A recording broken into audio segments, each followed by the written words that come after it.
Oh, it's recording. Welcome on DataOps Poland meetup. Today, it's NATS. So finally, we have a presentation about this technology. I need to say that I spent at least 2 months to try to find someone who will provide the presentation. And finally, Tomasz is our start today. Stage is yours. I'm stop sharing your time. Thank you, Tomasz. Okay, let me start with sharing the screen. No, okay, share the screen. Works fine, I hope. Yep. Okay, yeah. Great. Okay, so let's start. Let's move directly. So I'm Tomasz. I'm an engineer working at Synadia. Synadia is the company behind NATS, the company who was created by the creator of NATS, Derek Collison, and we are growing team of a few dozens of people working on the NATS, being the maintainers of most of the libraries and of course the server. And yeah, that's what we'll do. We can talk about it later too, what we do at the company, but that's what I do right now. So I'm full-time NATS. I'm full-time working with NATS. You can find me on GitHub or on Twitter or LinkedIn. In the past, I was working as a principal architect in IoT company, then before as a lead in banking space, and before in SAP, and before in telecom. So I basically touched most of the industries, and I always loved using NATS. So now I'm in the tech space.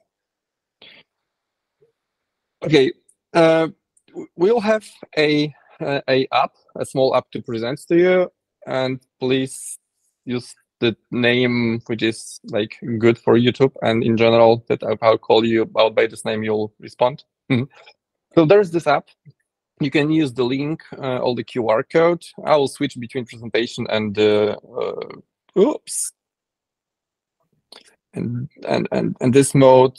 I will send you into the chat, so you can play with this app, log in, and see the results. I have it open here.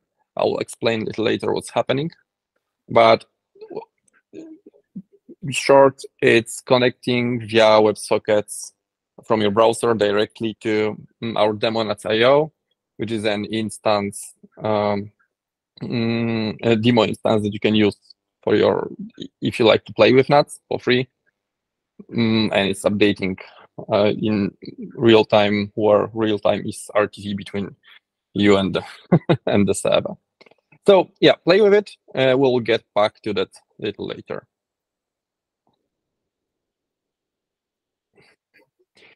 Just about how we will run this. If you have any questions or doubts, speak out immediately. Let's address it whenever the question arises. And one organizational question, Tomasz, how much time do we have for this? 1 hour, I think. We have only one presentation, so if you finish like 55 minutes, it's fine. If you finish 1 hour and 5 minutes, it's also fine. Okay, great. Please keep the gold rule that 1 hour, and then could be the open discussion. Okay. Yeah. That was my. Thank you very much. Okay, so what's NATS? That's what we always say. That's very hard for us as people working with NATS. To say what it is, a bird or a plane, because NATS can do a lot of things, and it talks over the subjects that we'll talk a little more further, and it allows you to do a bunch of stuff. Typical PubSub, request reply patterns. You have streaming, persistence, key value storage, object stores, microservice, API framework, and all of that means that you can treat NATS as a full package that gives you quite a lot of features. What is very important is it's not bind to any single technology. Yes, the server is written in Go, but there are 11 official client libraries with high feature parity and bunch of the community contributed one. And those you see here on the display are those that are fully or almost fully supported with all the feature, where almost means just the newest things from like last release from last month, which might be lagging behind. But more of the clients, Go, Java, Rust, Dino are up to date, updated daily. So you can use NATS.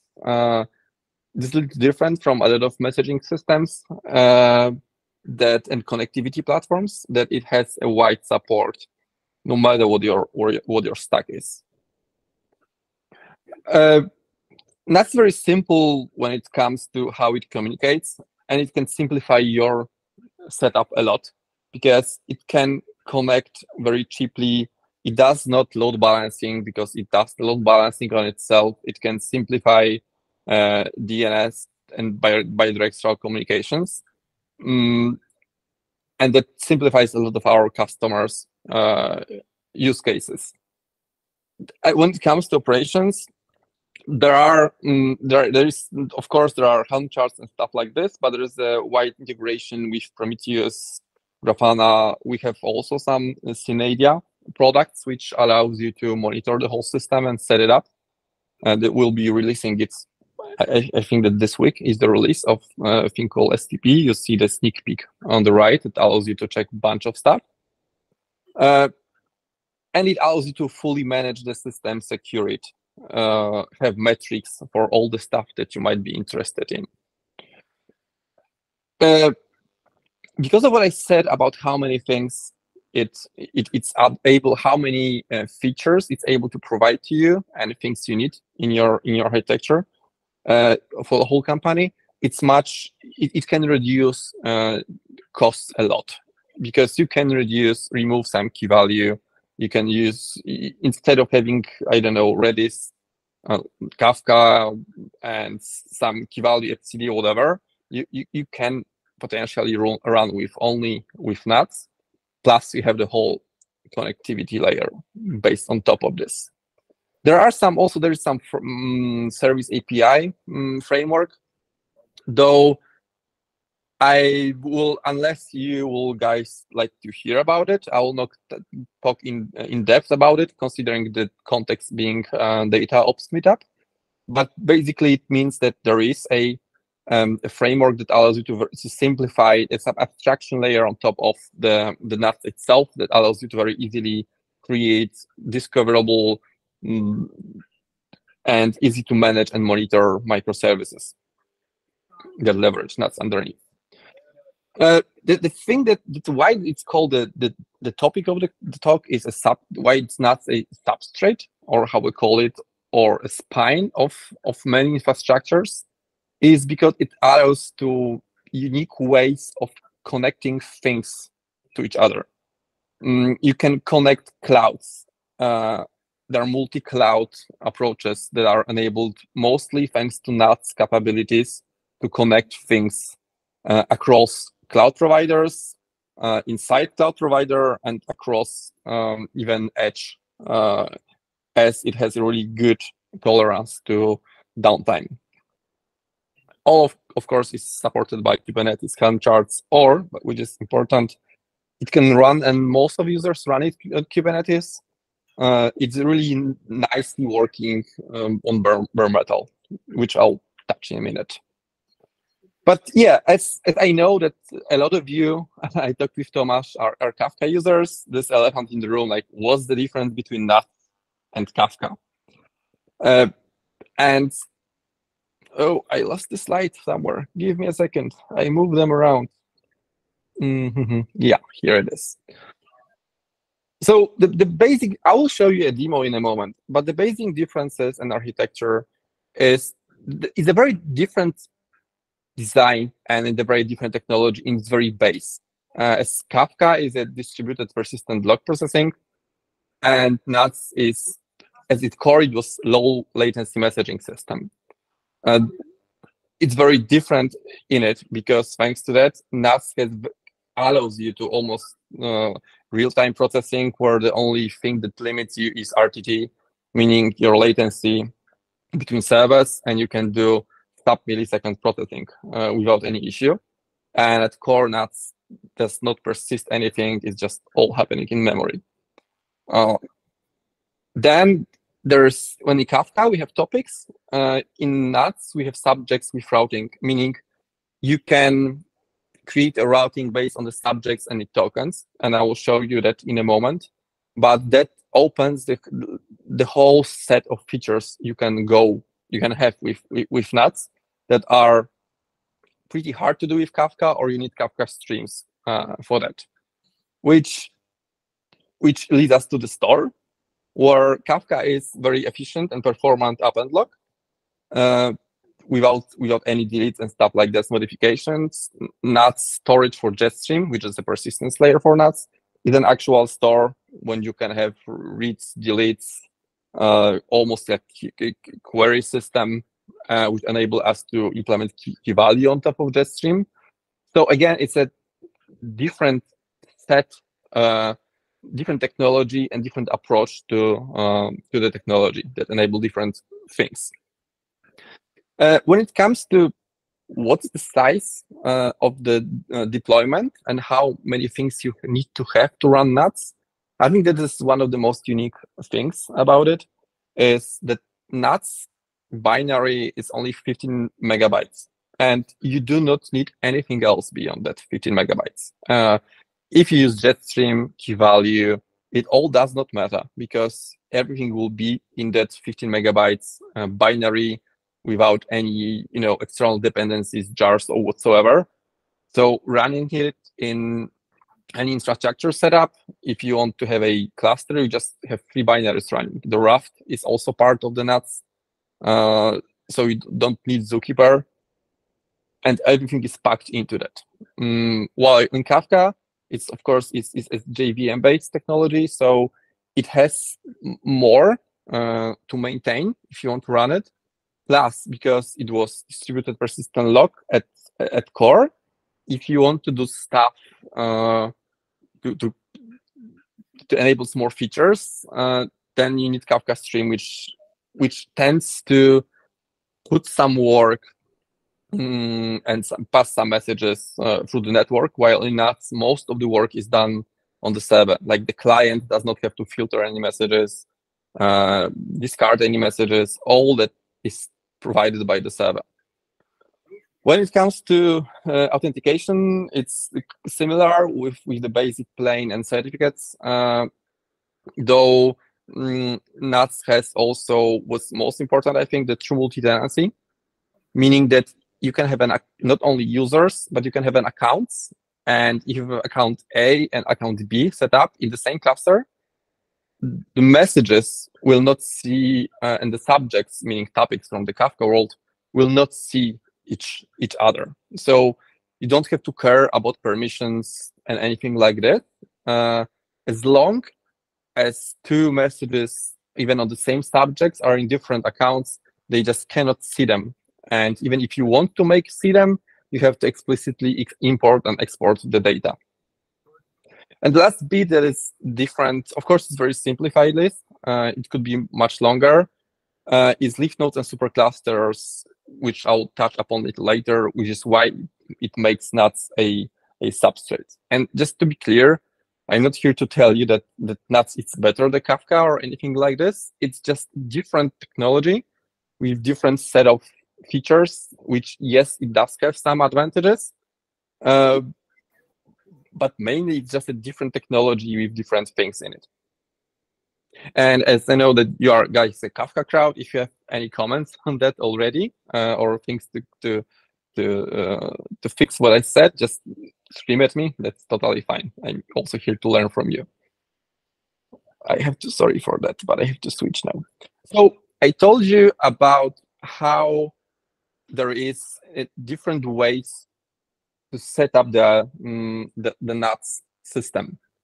And before I'll go to the demo, just wanted to show you that the simplest way to do it is how you see it here. So you have a client connecting to the single server.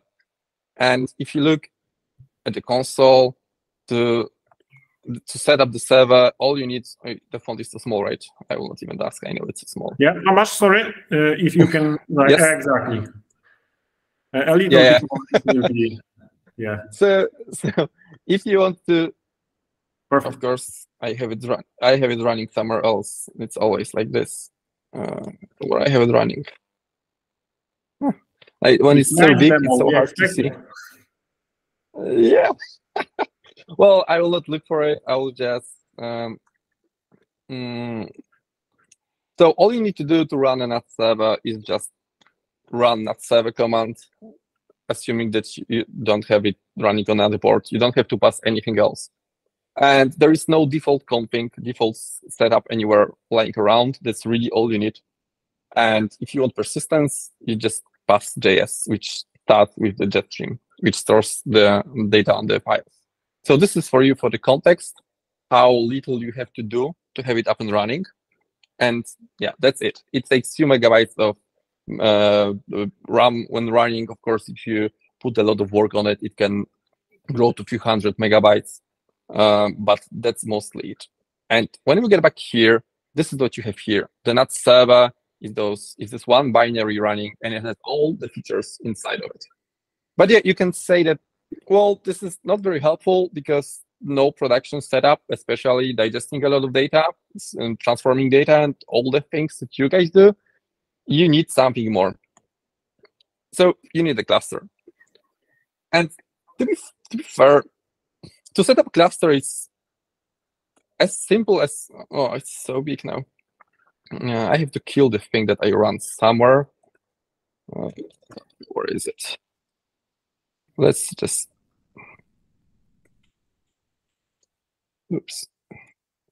Okay, so to run a cluster, you just need a little more, which is run 3 servers with a very little config, just pointing one to another.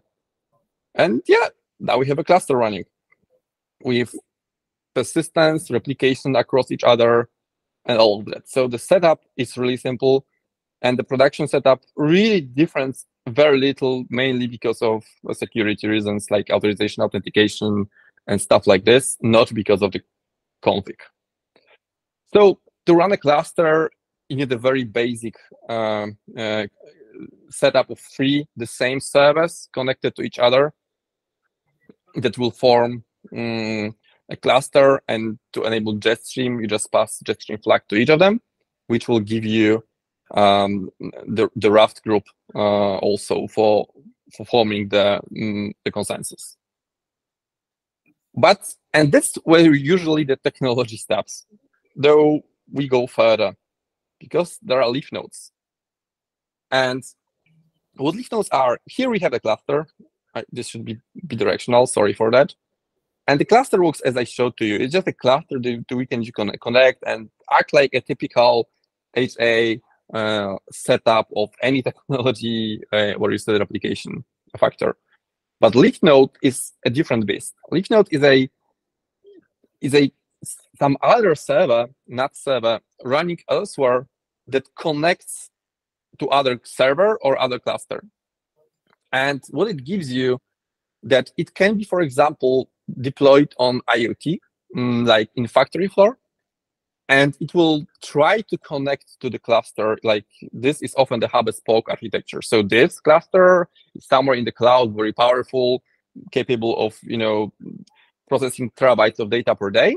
And this is just a small server running on the factory floor, or 3 of them. It can be a cluster that consists the data that the client on the factory can talk to this one.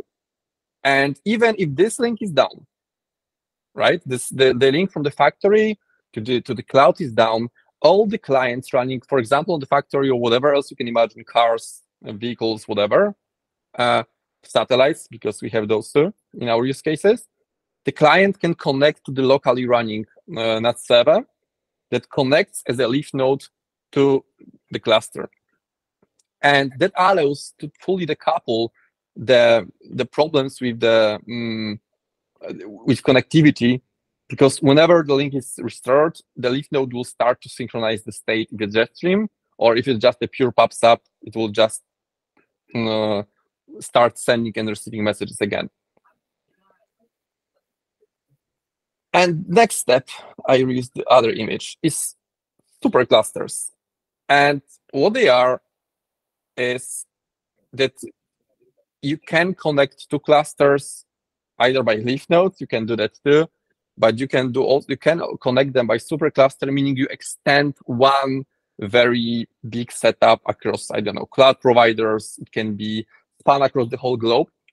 And what's different between cluster and supercluster is that those three in the cluster talk a lot to each other. They have the gossip protocol that will just extend information about who is interested in what messages from what subjects and whatsoever.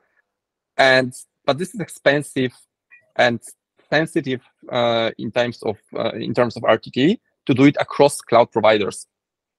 So what the supercluster does, it limits the connectivity and the chattiness to a minimum.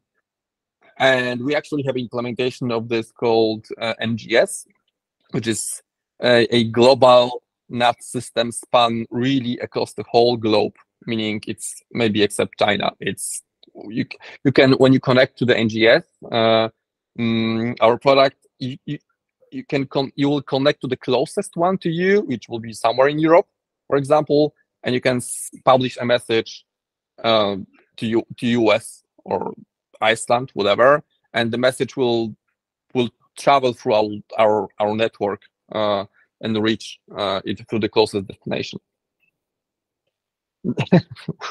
Well, it's the beautiful thing about NATS, about how complex we can get the architecture, though it can also get very complex, because you can create a cluster and then create two more clusters, form a supercluster, and then connect leaf nodes to it. And clients can connect to whenever they want to. Then the NATS service here can be actually another cluster, which is a leaf node to this cluster. So what did I want to say?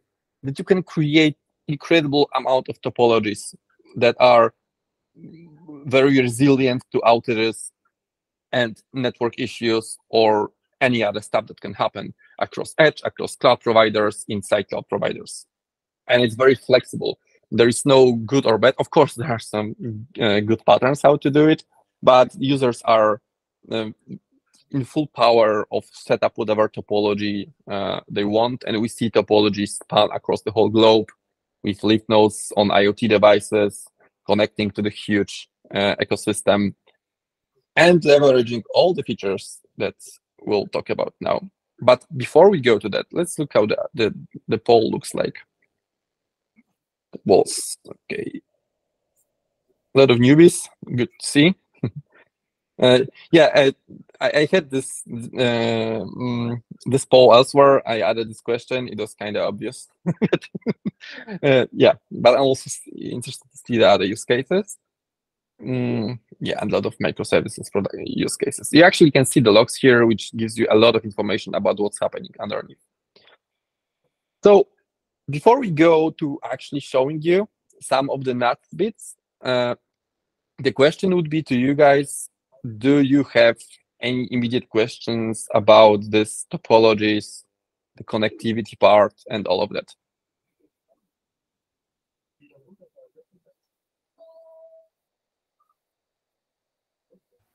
Seems not. Let's move forward. Okay. So as most of you, oh, it would be hard to do it. As most of you are using actually Kafka, let me show you what are the basic differences before we go there. Let's go back for a moment here. What's different in NATS, how it handles, we'll go to the core PubSub in a moment. But core PubSub is just, you can do a PubSub, which is at most once, or you can use a JetStream, which is a persistence layer that allows you to have a at least once or exactly once semantics. But what makes it different from Kafka is how how the things are organized. So there is a stream that can have many subjects that it ingests, and what it does is actually stores the messages. Then there are the consumers, which is actually also a server-side construct, which are pointing kind of like a pointer or a view to the stream, and those are the thing that the client attaches to, and it goes through the messages on the consumer, and it acknowledges it gets the messages, it acknowledges them, and then the consumer keeps the track where the client is. So if the client is lost, that's totally fine, because it can actually, when it resumes, restarts, the pod crashed or whatever, it will get back to where it was, because the server or the cluster keeps track of the sequences. And I think this is one of the biggest differences how it works in Kafka, where this is you could treat this as a consumer group, right? And this kind of as a consumer. So I'm not an expert in Kafka, so if I tell something wrong, just tell me. But I think that's how it is in Kafka. So you don't have to keep track of it. Kafka was an offset. You just know the server keeps track of the sequences where the client left work off. And that allows you to all the semantics you have. Like, so at least once, and also exactly once, which I'll show you in a minute. Let's look for a second for the poll. Yeah, I think most of you already filled it. Tomasz, yes. Question. Is it? Yes, of course. I was looking on the arrow, so it's push or pull with the slide with the consumer when you was showing that. Well, that's a really good question, to be fair, because it depends. Because there are two types of consumers. There is push consumer and pull consumer. But this is internal protocol details. What it means that the client you don't have to manage. You can explicitly ask for one message or 100 message, but you can also say to the client, just give me as fast as you can, or give me at the rate that only 50 messages will be pending in flight. So you have control over it. You can just pull, give me next, give me next, give me next, or you can have like a stream of processing data as fast as possible. There are different approaches to that. Internally, there are two types of consumers that can be used. Yeah. So let's show you, because this, I think that I have this running somewhere. Yeah, I have it here, but we will kill this cluster for a second. Let's run the server here with the jet stream. So, and split it. Oh no, like this. NATS comes with the CLI, which allows you to do a bunch of stuff, almost all the stuff. And we'll use this for now. So let's say we subscribe to this thing. And it probably already makes the difference from you for what you're used to, because it has some sign here, bigger than. And what it actually is a wildcard. And this is what it makes really different from topics, because what we can do now is can publish to data test data, and the data arrives here on the subject data test. We can also do data test, I don't know, sorry, not very creative, data, and we also have it here. And we have retained all information, what was the subject here. If we will do, we can do data, this, factory, yeah, like something like this. And now we can publish to data, I don't know, Poland,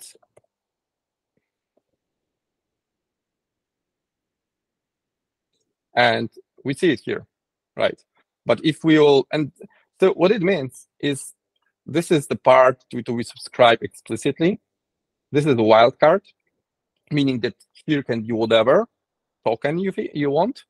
Then we have another explicit one, and then we have the forward wildcard, meaning that everything to the right we will also get it. Just to show you that it's not like, so of course, if we will remove the factory, we will not get anything here, etc. So you can already, and what's important that this filtering, it's not happening on the client side.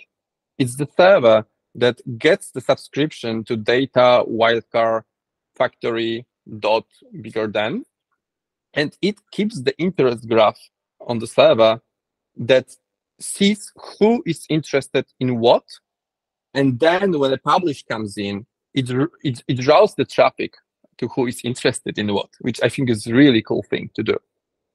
And what is also very important is that it's very efficient because server will ditch anything that nobody is interested in. And you can do a lot of stuff with this. You can actually, that's how our key value is based off, because you can actually query the data here. And one thing that probably makes you wondering, where did I create the subject?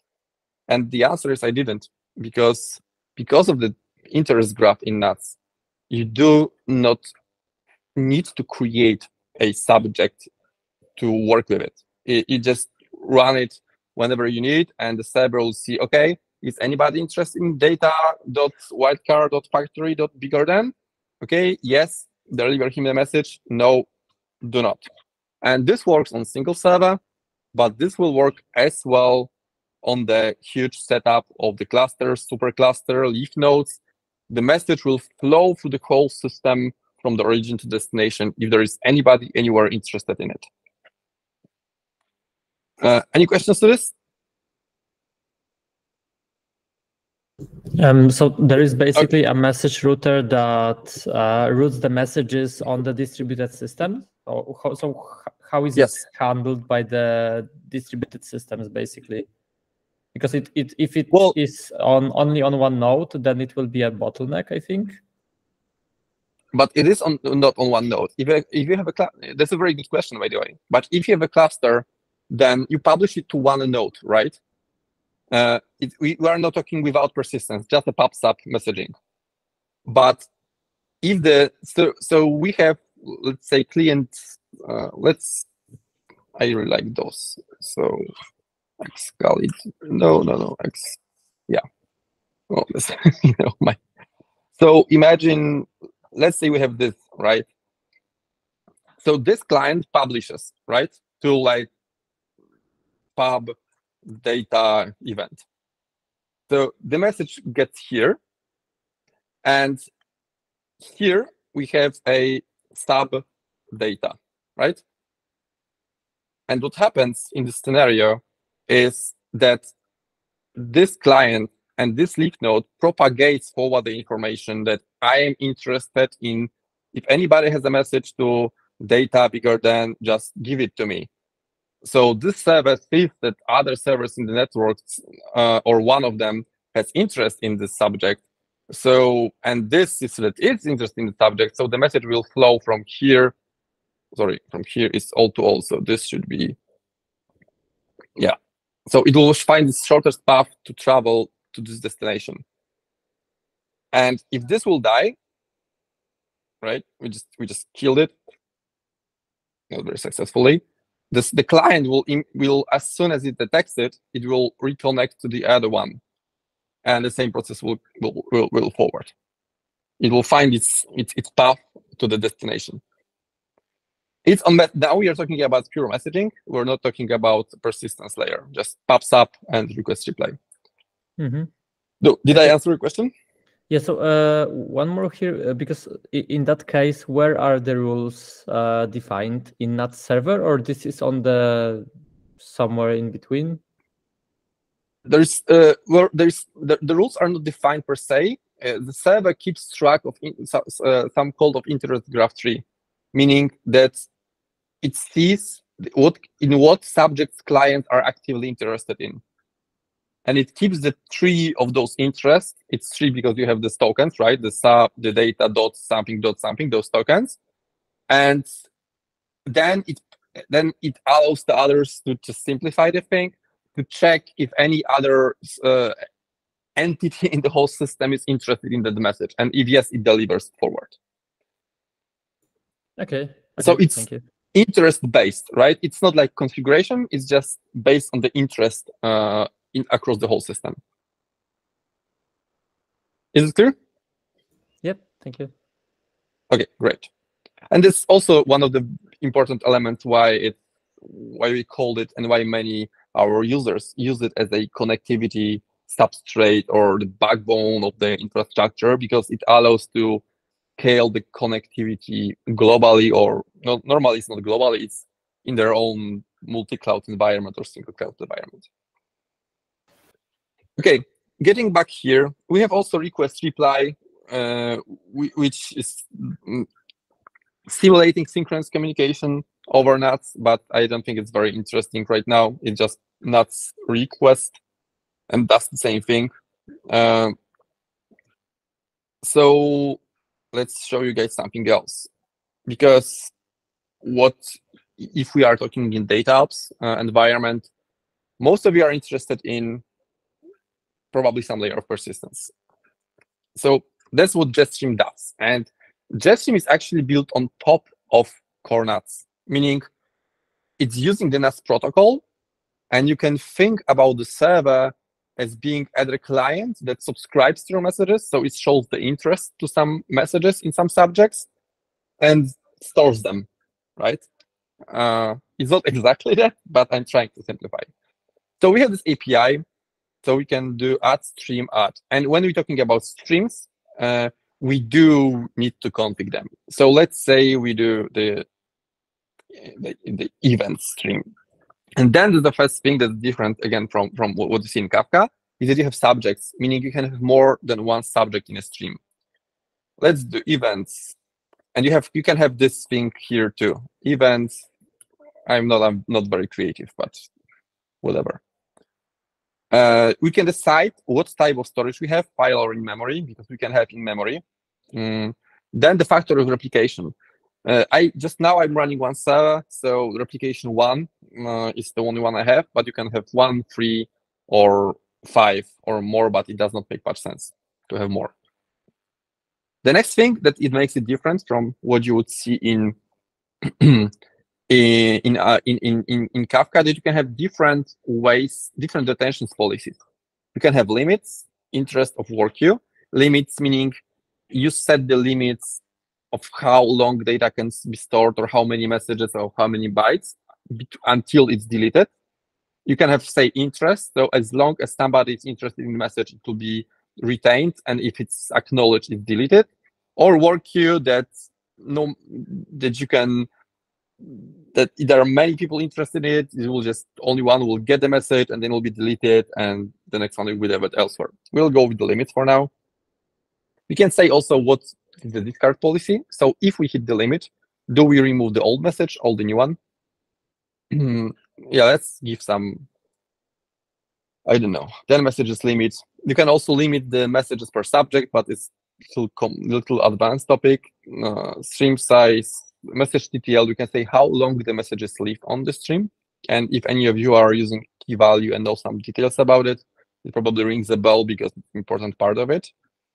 We can set different ways of things. Though duplicate tracking time window is important because the publisher, if it will publish duplicate with the same ID, the server in this time frame will discard duplicates. So even if the application will crash and will start and connect to the server as a cluster again, and it will resend the same message, it will not get duplicated. You don't get to duplicate those messages. Those are some. You can allow or disallow deletions, purging the streams, or removing all the messages. And we end up with a stream with 2 subjects, and we file with some limit set. And publishing to it is almost as simple as we had it, with PubSub, because as we see, I published to the event data. Let's do it a few times. Let's do it few dozen times. I would put it in the loop, but well. And now we check the information. Let's write it this info, and we see this DataOps. Oh, it's not this one. This is the one. This one. So we see I published like 15 messages. We see only 10 here. We see the first sequence and the last sequence because the server discarded all messages. It doesn't matter if somebody asked them and not. And what's different is, again, from what you would expect in many other systems, is that these subjects are also, you can route the traffic. You can say to what kind of messages, in what topics you are interested in, and have a stream that consumes a specific number of messages, not just the one topic or subject. Okay, let's move forward. This is the stream. So to read from it, you need the consumer. Consumer, this is, Tomasz, you asked it about, right? Is pull or push. We'll skip it for now, but this is when you can decide it. Now, interesting thing is the consumer, which is a server-side construct, you can say to it where it actually starts. If it starts from the beginning of the stream, or from some time in the stream, or from a specific sequence, or yeah, you see a lot of policies. We'll just get from the start. You can set how you want to acknowledge messages, and you can set explicit. So if you have message 1, 2, 3, and you didn't acknowledge 1, didn't acknowledge 2, and acknowledge 3, the 1 and 2 will be redelivered to you until they reach the max limit, or until you acknowledge them. All means, which I think is a default behavior for Kafka, which if you acknowledge the message number 10, it will acknowledge all the previous unacknowledged messages, or none is not acknowledging anything.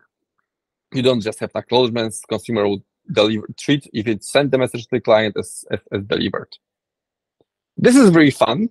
So let me ask you, any of you are working in IoT space?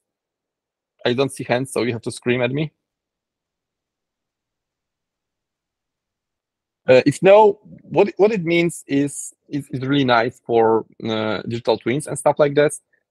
If you publish 1 message per second, or in specific intervals, or whatever intervals, you can set the consumer to reply the messages to you in that time frames, which is really fun for some like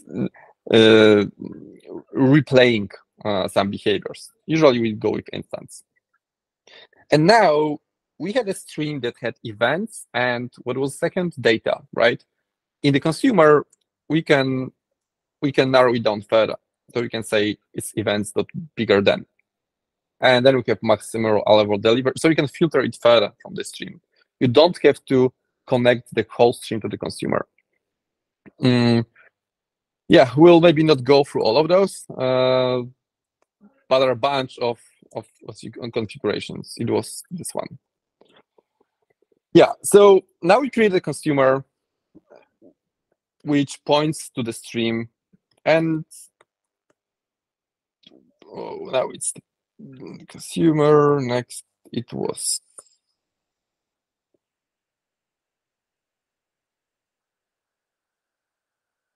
events, DataOps. Yeah, and we get a first message from the sequence, from the stream, and acknowledge it automatically, and the second one. And if you will look at NATS consumer info,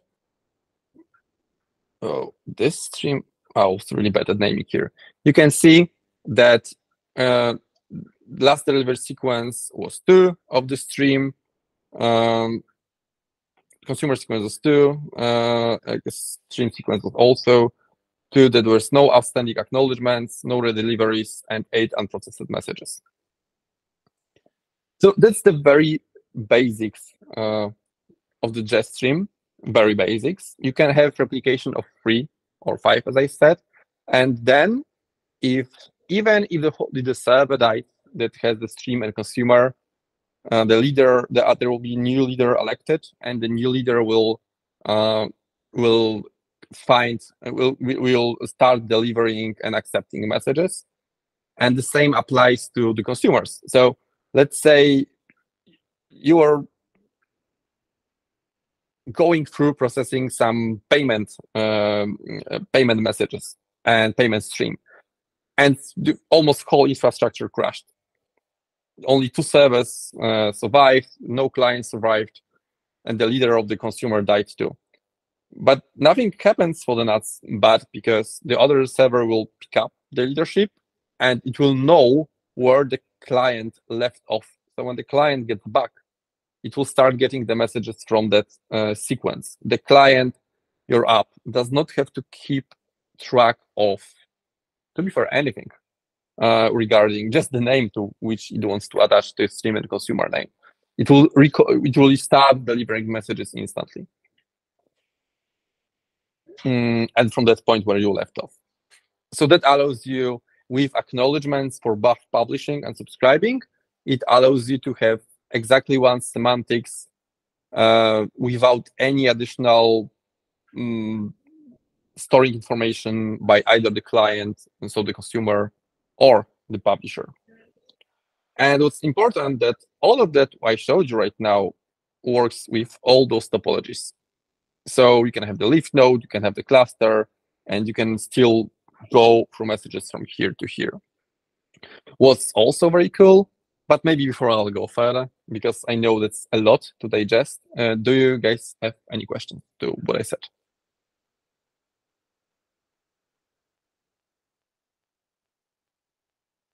Okay, so let's move forward. So that can work across all the topology you have. But what's also interesting is that NATS has built-in mirrors and sources. So you can imagine that there are a set of clusters, like here, a lot of them. Let's just zoom up to those 2. And those are disconnected. 2 disconnected things. Disconnected. Let's go to the leaf node. That's a better case. We have this and this. And what you can do is, if the stream is here and the other stream is here, and the client on the IoT in the factory publishes messages here, the data is persisted here. But even if the link is down, here we can have a source which will get all the messages from here by the configuration and make sure that they are properly reconciled, the sequences are proper, etc. And you can get, even if the link is down here, you publish to the jet stream persistence layer from the client to the leaf node. When the links get back, this source being here will start to immediately recover the state from that leaf node, which allows you to a bunch of stuff regarding the synchronization of state across your whole topologies. This is a lot of things there, but this is the details. I messed up my presentation a little because of Okay. So, any questions to whatever I said? Because I will also like to show you what will come next in NATS. Okay, let's move forward. As I checked, let's see the poll once again. Quite a few of you, more than half, are using NATS, which is really cool. So for you, it will be a lot of new stuff, but for others, it can be also interesting context of what we'll show. So first thing that was asked a lot is auth callouts, which means that in NATS, you do have JWT, and you can delegate and have decentralized mechanisms for security. But a lot of users ask for having auth callouts, meaning that you could hook into existing identity provider or have very dynamic user permissions. You can do that with JWT, but you will control everything that happens and make it flexible. And actually, it's using the NATS internally. So there's basically a client that publishes to the server, and the server asks the validated and trusted out service, and that out service is responsible for sending by the JWT. That allows for very advanced and flexible setups around security and authentication, authorization, and anything you can imagine. The next one is subject mapping. In the NATS, what you can do already is that I showed you the subject routing, right? That you can have those tokens and wildcards. But with this, it's already in core NATS. It's just coming in 2.10 to the jet stream. You can say something like this. So for events, I want to swap the wildcards. Or you can do deterministic partitioning or a bunch of other stuff. But with the 2.10, we allowed to also do the same with the jetstream in the part of the jetstream configuration. So you can do a lot now with mirroring and sourcing and transforming data on the fly and stuff like this. You can imagine, for example, that factory 1 is sending messages on events and signals, and factory 2 is sending messages on events and signals. But in the cloud aggregate, so this is something I showed you in the past with the leaf nodes, you would like to have factory 1 data and factory 2 data, for example. And with the subject mapping, you can do exactly this, because you can on the fly remap everything from this factory to factory 1, whatever comes forward, or factory 2, and then events and signals. It is pretty powerful to aggregating data. There's also, you can just transform the subject on streams if you need to. There are multiple filter consumers. I will not get into details here, but what it means that in the past, as I showed you, the stream can have multiple filters for multiple subjects, but the consumer can have only one. Now in 2.10, you can have many of them. So in the old way, if you want to consume from 2, the consumer could have the wildcard, but if you want to have like factory A and factory B, not factory everything, you would need 2 separate consumers. Right now, you can have a consumer with multiple filters. That will come into the 10, which should come out next month. And the same happens if you would like to consume only plain. If you have stream of planes, cars, and boats, in the past, you could consume everything with like wildcard, with this forward wildcard, or have 2 separate consumers. If you wanted just planes and just cars without the boats, now you just can have one consumer that has both planes and cars, and the rest is discarded, is not read by the consumer and not delivered. So again, this filtering happens server side. Then there's on this compression. For those who don't run the compression on the storage layer, and yeah, that's it for the main part. And if you have questions, I would like to have a discussion now about differences between other messaging systems, features, and questions about topologies, features, etc. So thank you for that part. We can go with some other demos showing clients, whatever. I deliberately make it more like coding with you and showing examples than going through presentation, but that's that part. Oh, but you know what?